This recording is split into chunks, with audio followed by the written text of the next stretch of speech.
uveitis.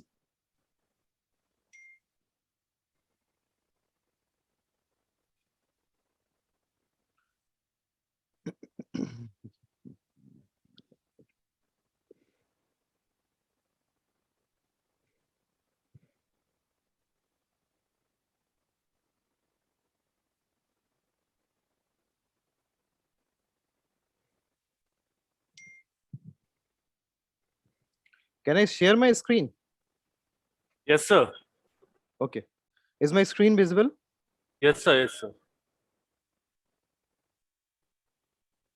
Okay, so to start, how to approach and investigate a case of uveitis. Now, whenever a patient of uveitis comes into your OPD, you have seen the patient, so many question runs in your mind. What you have to do, what detailed ocular examination you have to do, what all detailed history you have to take, then what all targeted physical examination you have to do. Then after this, the another problem is the battery of tests in your armatorium. And among all these tests, you have to choose so that you can advise those tests which will suit your requirement for the diagnosis purpose, and even it suits the patient pocket. It should not pinch the pocket of the patient, because they won't get those tests done. And again, neither you will be benefited nor the patient. So to start with, you have to classify the uveitis. Any uveitis, whatever, any uveitis you have to classify, and that too under 4 subheading. The first one is the uveitis, whether this is acute, chronic, or recurrent. And in all these uveitis, that 3 months is the crux. Any uveitis which lasts for less than 3 months, it is acute. Any uveitis which is persisting more than 3 months, that is chronic. And any uveitis which is disease free and without any medication for more than 3 months, and then it occurs, that is called recurrent. So this is the first subheading. Then is the laterality, whether this is unilateral or bilateral. Then the third criteria is whether it's granulomatous or non-granulomatous. Again, in granulomatous and non-granulomatous, there could be observer variation if they miss those granulomas and nodules. So here you can have that variation in the diagnosis, but this is the subheading which you have to classify all uveitis. And finally, the location of the uveitis, whether it is anteriorly located affecting the iris and those structure, anterior uveal structure, or the intermediate uveitis, or posterior uveitis where the retina or choroid is affected, or pan uveitis where all these structures are affected. So any uveitis have to have these 4 subheadings. For example, suppose if a patient is having anterior uveitis, you have to classify acute or chronic, acute, anterior, unilateral, non-granulomatous, anterior uveitis. So this 4 subheading is important because it helps in the diagnosis, ease of diagnosis. Even if you diagnose a patient, if he goes somewhere, it's ease for the follow of the patient also. And for you can streamline your diagnosis and your DD, and then streamline accordingly, you can streamline your tests. So what are the common etiology? It is commonly autoimmune, infectious, muscular syndrome, traumatic, or post-operative. But in 50% of cases, no cause is identified, and it is presumed to be autoimmune. Now then you have the grading of cells and flare. Now before 2004, there was a lot of variation in the grading of cells and flare, because all UVA specialists were following whatever was taught in the Almata Institute or by teachers. So in 2004, a workshop was organized in Paris, and it was named the standardization of uveitis nomenclature, what is called the sun grading. And in this, all the UVA specialists, they decided to have a common grading of the cells, flare, and other clinical entity, so it will help them to have a common platform for the diagnosis and research purpose. So as per the sun grading, if the cells are less than 1, occasionally it is grade 0, grade 0.5, it is 1 to 5 cells, grade 1, it is 6 to 15 cells, grade 2, 16 to 25 cells, grade 3, 26 to 50 cells, and grade 4, more than 50 cells. So what is cells? Basically, cells are the inflammatory particles released as a result of uveitis. Then is the flare. So what is flare? Flare is basically the protein which is released from the inflamed vessels and gives a foggy appearance in the anterior chamber. So when nothing is grade 0, when you don't see any flare, grade 1, it is faint flare, grade 2 is moderate flare, where the iris and lens details are clear, but you can see the foggy things in the anterior chamber. Then grade 3 is the marked, where your iris and lens structures are hazy. And grade 4 is intense, where you can see the hypopen or the fibrinous exudate. This is the clinical picture. We have other talks, so I'll skip this. We have in first you can see the cells, then second you have KPs, then circumcorneal congestion and the hypopen. I'll skip this because we have other talks on this. Now coming to the investigation part. Now this is very important because you have to streamline your test, because in spite of all the tests, we have to remember that 40% are still idiopathic.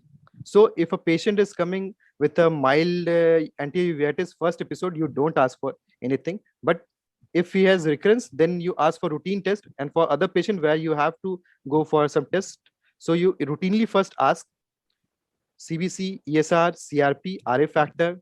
Then blood glucose estimation is important, because if you're planning to start oral steroid, you should have a baseline estimation. There's a chest X-ray, Montauk's test. Then in Bihar, I've seen many patients with recurrence, they have elevated homocysteine level.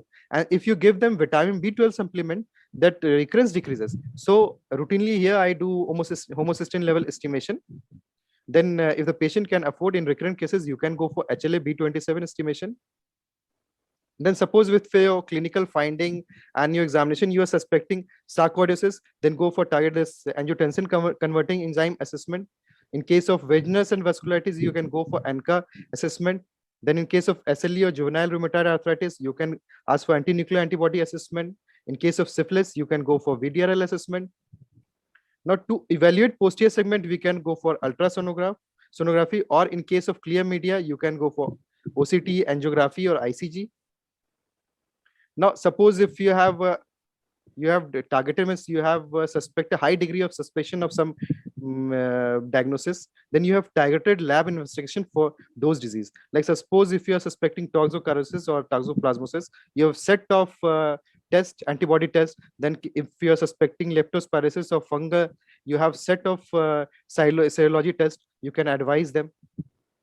In refractive cases, you can go for corneal biopsy, impression cytology, conjunctival biopsy, diagnostic vitrectomy, or choroidal biopsy.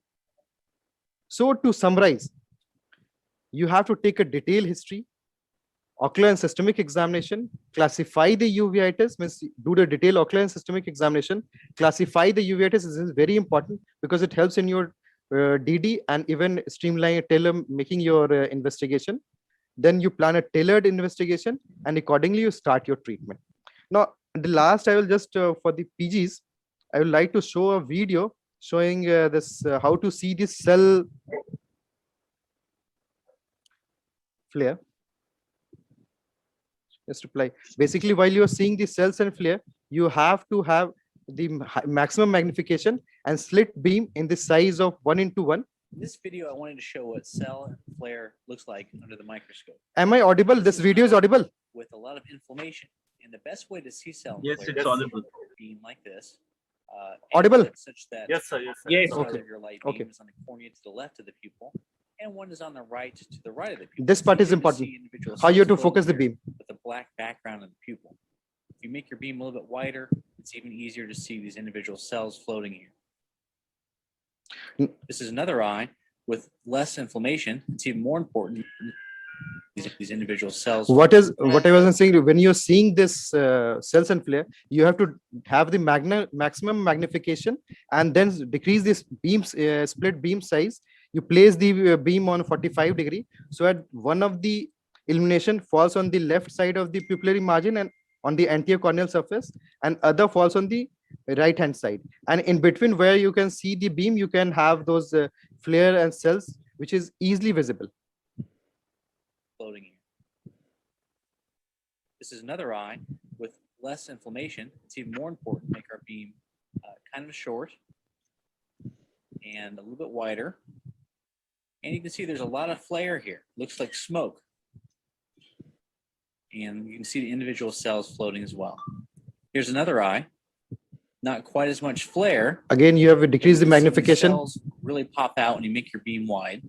And you can see that they're floating upwards in the back and they're floating downwards in the front. And that's because of convection currents, because it's warmer in the back of the eye. Watch more eye videos at So thank you.